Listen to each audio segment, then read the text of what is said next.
Yep. It's great to be back in Sydney's West in 2 days that has taken me literally from Beijing to Western Sydney.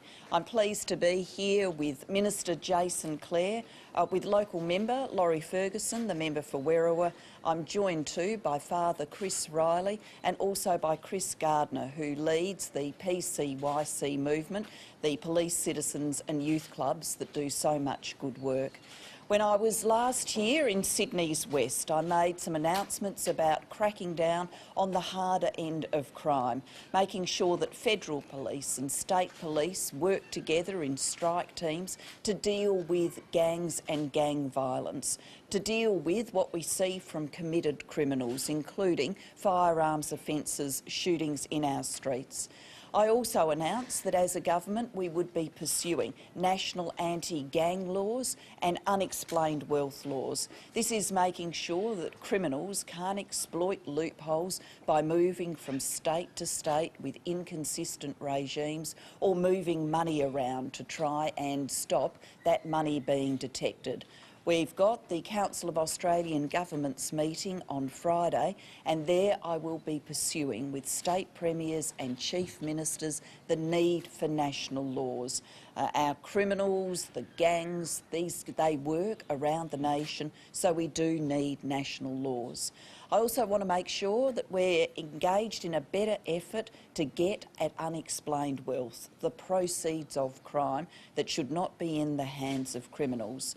I want to assure my state and territory colleagues that nothing about having national laws is about the federal government looking to take money that is currently flowing to state and territory governments because they've cracked down on crime in their jurisdiction. We'd make sure that crime money that is got through new laws is fairly shared around the nation, and the more states go out and catch criminals and find this wealth, the more money they will get.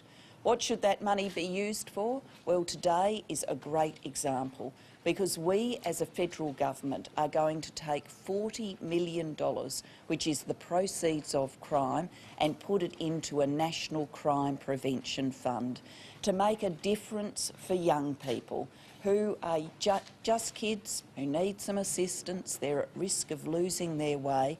But if they get a helping hand at the right time, then they will go on to live a great and productive life. I've met some of those kids today who are here building a great life for themselves. I've met some youth workers who actually started being kids themselves in some of these programs on the streets at risk of losing their way, but someone reached out and helped them at the right time.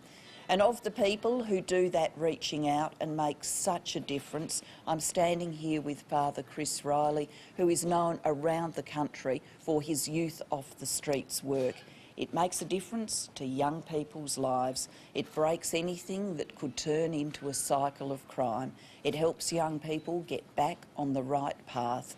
And we will be allocating from this $40 million fund $5 million so Father Chris Riley can expand what he does, not only here in New South Wales, but taking it around the nation.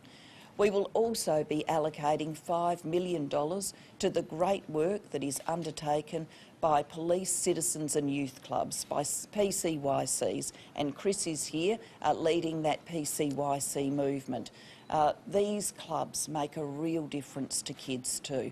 They're safe places, they're places where they can find other young people to talk to get a helping hand, to get some good advice about steering their lives onto the right path. So I'm really pleased that Chris Gardner is here as part of today's announcement, and thank you too for all of the magnificent work that happens from PCYCs and from the associated blue light organisations and the work that they do. For the remainder of the funds, we will be targeting this money at hotspots around the nation where work with local communities, including things like the provision of CCTV and programs for youth, will make a difference. So this is an announcement for the nation to make a difference for our young people, and I'm very pleased to be able to do it here in Sydney's West. I'll turn now to Minister Clare for some comments and then ask both of our Chris's to make some comments. Thanks very much, Prime Minister. It's great to be here in Macquarie Fields with Father Chris Riley, a friend of mine and one of our greatest Australians who does great work in our local community here. The work of Father Chris Riley's Youth Off the Streets has done amazing work here in Macquarie Fields. After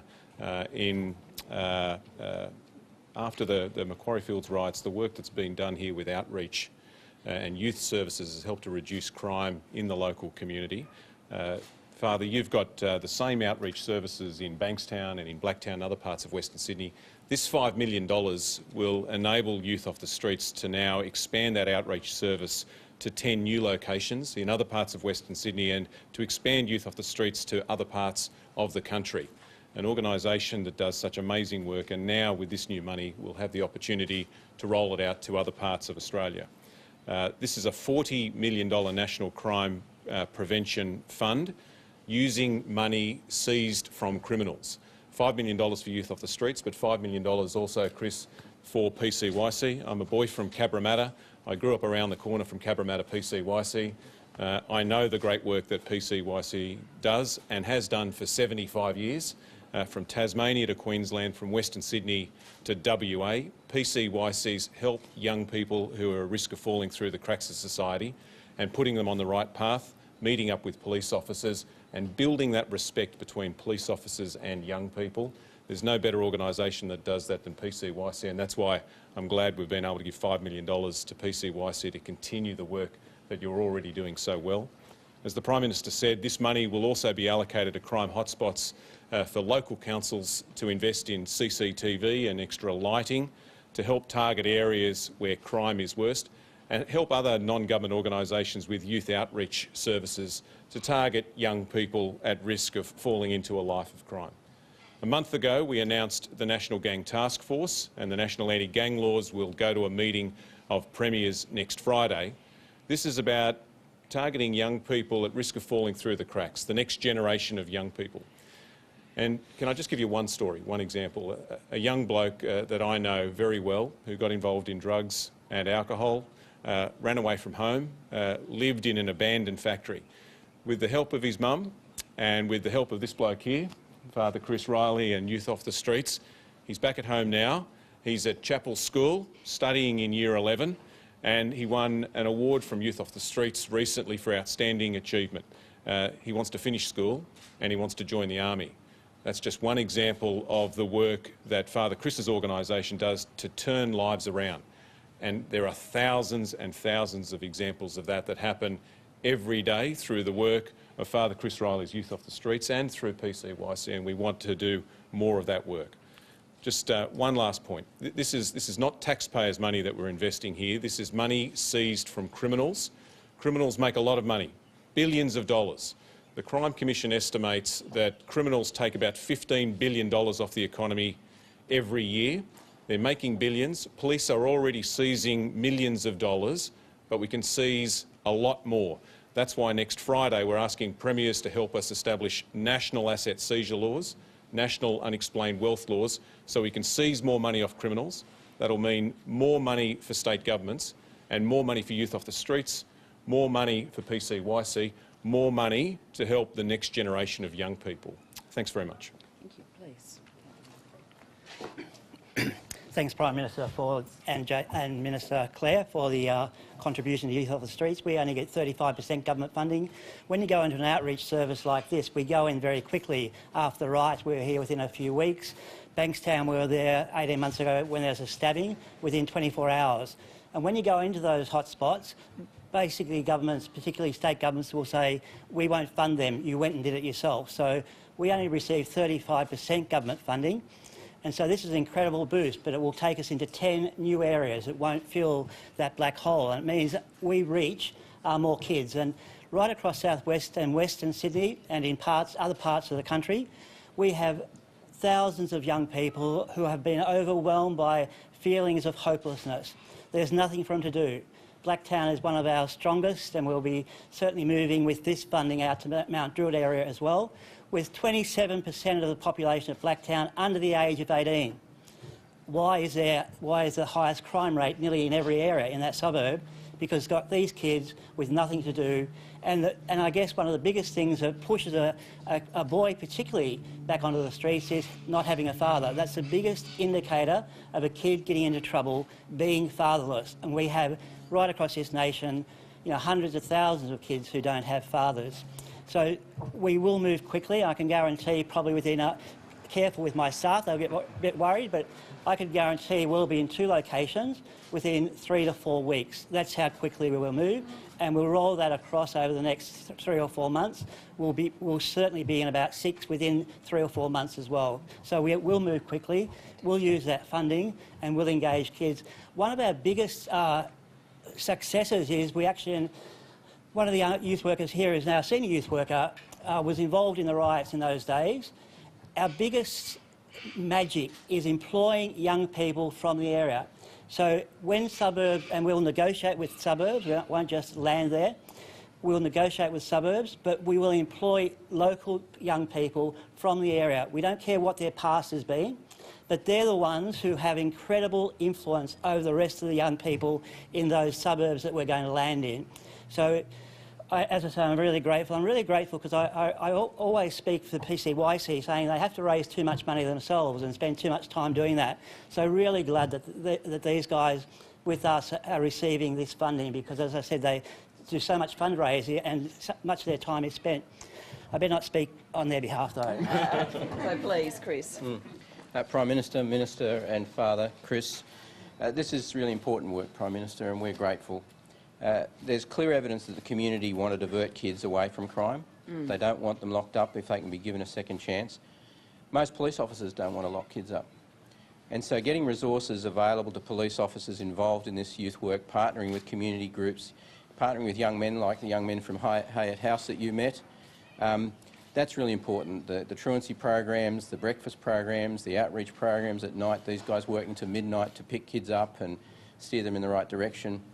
It's really important work. We're very grateful that you've done this and for the Minister's championing of this. I grew up without a father. I was put into an intervention program out in Maroubra Housing Commission area.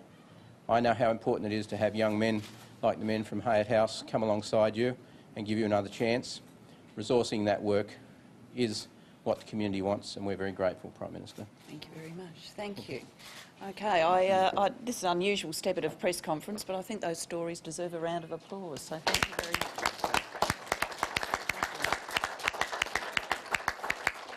So for our friends from the media, we'll take questions on this announcement and then we'll move to questions of the day. So can I take questions on this announcement? Prime Minister, what are you hoping this might achieve? I think you've heard the stories from the people who are actually doing this work. I'm hoping that it will achieve more of what you've just heard. Young people, a helping hand at the right time in their lives, making a difference for the rest of their lives. And we don't want to embarrass any one individual in the crowd, but the fact that there is someone here who was throwing rocks during the days of the riots in this community and is now here working to steer other young people onto a great path in life tells the story just absolutely that if you get a second chance, if you make a friend, if someone's there to help you at the right time in life, then it will be a positive difference for all of your life. And I agree, we're talking here about a different problem than the problem Jason and I talked about when I last came to Western Sydney. We've got the really hardened criminals, people who are well into a life of crime, causing problems for our community, and we've got to police that strongly, and that's what we're determined to do with the strike teams and the unexplained wealth laws and the anti-gang laws. But we've got this other issue, which is young people at risk of losing their way. We can make a difference to them. We know it works. These two men can tell us how it's worked, and if we put some more resources in, we'll make a difference. And I think it's just a wonderful thing to take money from crooks, money out of the pockets of criminals, and to put it into the pockets of Father Chris Riley and our PCYCs to make a difference. Where else are you putting that money? I mean, obviously there's a lot more. Does this open the door for these organisations to get something every year with this? You've broken new ground here. Is there a commitment from you to keep slushing the fund? There's certainly the commitment here to these two organisations that we've spoken about today, and then the balance of the $40 million National Crime Prevention Fund will go to hotspots around the country. So it will be about where is the need, where do we know that there's a problem emerging in the community that a difference can be made to. And one of the conversations that Father Chris and I had as we moved around is, you know, the work that's happened here in Macquarie Field since the days of the riots is amazing. But wouldn't it be fantastic if someone had seen all of that building up and intervened before it got to that stage? Through the National Crime Prevention Fund, we're obviously wanting to identify the need, identify the hotspots and make a difference before you see that kind of really explosive issue. How much of the total money will be going to Western Sydney? Well, we've got obviously the $5 million allocations here, and Father Chris and his organisation will work out the distribution of that, but it will take this Youth Off the Streets model nationally, and we know that PCYC's work nationally and have done so for, you know, 3/4 of a century, so that will make a difference around the country. For the balance of the fund, it will depend where the needs are, so we will look to see the areas of greatest need.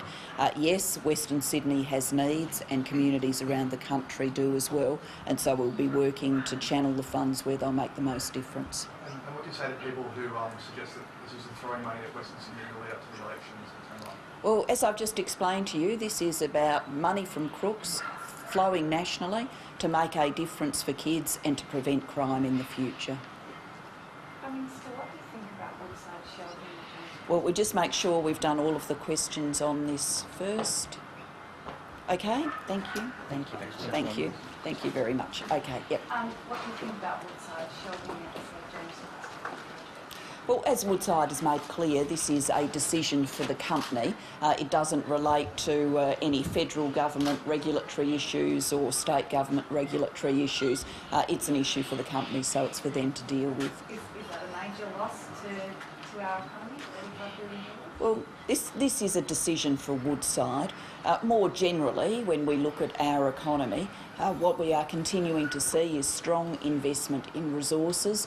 We haven't seen the peak of the investment phase into resources yet, and we yet to see the peak of the production phase. We've got to remember there's a cycle here. People decide to invest. Then there is intensive construction generating a lot of jobs. Then what has been constructed moves into production, and over decades and decades and decades we sell that resource and our nation makes money from it. So we will be seeing the resources boom at work in our economy for a long time to come. But I am determined as Prime Minister that we've got a resilient and diversified economy, that we don't have just one source of strength, we have many sources of strength. And one of the things I've been doing whilst I've been in China is making sure that in this century of growth and change, every sector of the Australian economy benefits from the growth and new demand that is now on our doorstep. Prime Minister, is Jack Nasser right to say that the demise of the Australian car industry is inevitable? I certainly don't believe so. As I've just said in answer to the question here, there's nothing we value more highly as a government than creating jobs. That is what we've been determined to do in the worst of global economic times, and we are determined to do it now. In order to do that, you need to make sure we've got a diversified economy, including manufacturing, and car making is important to the continuation of a strong manufacturing sector in our economy. That's why we've been prepared to work with the car industry, and we continue to be prepared to work with the car industry, because the skills and innovation that come from the car industry matter to the around 1 million Australians employed in manufacturing. This comes down to what you value as a government, what you believe is the appropriate vision for our nation's future. For me, our nation's future should be a strong economy, a diverse economy, many areas in which Australians can find jobs and opportunity, including manufacturing. We're so committed to that. We're working with the car industry, we're rolling out the national broadband network, we're making record investments in infrastructure and in skills, because that's what will create that strong economy full of opportunity for the future. Nothing about that future's assured, doesn't happen by accident, means as a government you've got to have a national plan and take the right decisions today.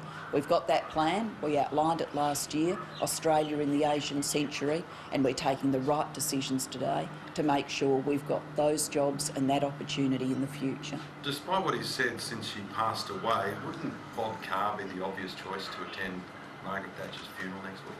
I made a decision actually travelling back from China that I would extend this opportunity to former Prime Minister John Howard.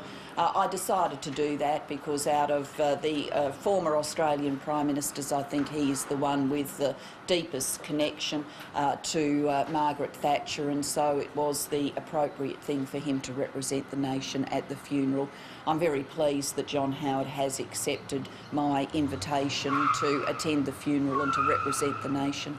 Did you offer it to Bob Carr before you offered it to John Howard to attend that? No, not at all. I, got on the plane from Beijing. As I said before, it's been 2 days, Beijing to Macquarie Fields, here I am. But I got on the plane from Beijing and I was reading the coverage, actually in the Chinese newspapers, the English language newspapers, about the arrangements for Baroness Thatcher's funeral. And at that point I decided we should extend the invitation to former Prime Minister John Howard. The opposition says that Bob Carr should apologise to Mrs Thatcher's family for raising allegations of racism. Do you think he should have made those comments? Oh, look, I'll leave all of that to Senator Carr. And Prime Minister, regarding today's announcement, Tony Abbott back in March announced $50 million for a crime prevention fund as well. Are you concerned about similarities there that you may be copying? I think the Minister can give you chapter and verse on this, I can just tell. Well, Mr Abbott's focused on closed-circuit television cameras. My view is that you can't be specific. Local communities know what they need. In some cases it's going to be more cameras or better lighting. In some cases it's going to be more money for the Police Youth Club or outreach services that Father Chris Riley's Youth Off the Streets program can provide. So it's local solutions for local problems. We shouldn't be prescriptive, and what this fund will do is allow local communities to make an application for what they need. That includes local councils and local youth organisations. The one guiding principle here is that they need to back an application based on crime statistics and information from police. We need to target this money where it's needed most. Minister, just after that, it was 2 months ago when we had that shock horror news conference in Canberra about sport and the Drug and the Crime Commission and ASADA. Do you still stand by everything that you said that day and just how bad things are? Oh, Damien, I had no other choice.